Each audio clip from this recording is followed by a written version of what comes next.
வீட்டில் ஸ்நாக்ஸ் இல்லாதப்ப உருளைக்கிழங்கு மட்டும் இருந்தால் போதும். சூப்பரான இந்த ஸ்நாக்ஸை ஸ்கூல் விட்டு வந்தோடனே குழந்தைங்களுக்கு செஞ்சு தரலாம். வாங்க எப்படி செய்யணும்னு பார்க்கலாம். ஃபஸ்ட்டு 3 உருளைக்கிழங்கு நல்லா வேக வச்சுட்டு தோலை உளிச்சிட்டு இந்த மாதிரி நல்லா மேஷ் பண்ணி எடுத்துக்கலாம்.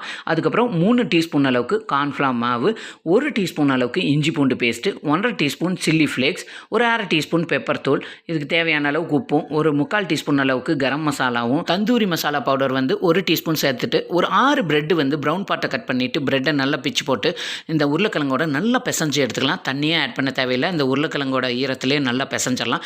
இந்த மாதிரி மாவை ஒரு மைதா மாவை டஸ்ட் பண்ணிவிட்டு இந்த மாதிரி உருட்டி சின்ன சின்ன பீஸாக கட் பண்ணி நம்ம வீட்டில் ஃபோர்க் இருக்கு இல்லையா, அதை வச்சு இந்த மாதிரி ப்ரெஸ் பண்ணிங்கன்னா ஒரு நல்ல ஷேப் ஒன்று கிடைக்கும். அதுக்கப்புறமா ஆயிலை சூடு பண்ணி மிதமான சூடாக இருக்கும்போது இந்த பொட்டேட்டோ பைட்டை போட்டு 2 சைடும் நல்லா திருப்பி விட்டு பொன்னிறமாக வேக வச்சு எடுத்திங்கன்னா ஈவினிங் ஸ்நாக்ஸ் நல்ல முறுமுறு ரெடி ஆயிடுச்சு. ஸ்கூல் விட்டு வர குழந்தைங்களுக்கு இது கூட மயோனீஸாக கெச்சப்பாக வச்சு கொடுங்க. சூப்பராக இருக்கும். இந்த வீடியோ பிடிச்சிருந்தால் மறக்காமல் லைக் பண்ணி சப்ஸ்கிரைப் பண்ணிடுங்க.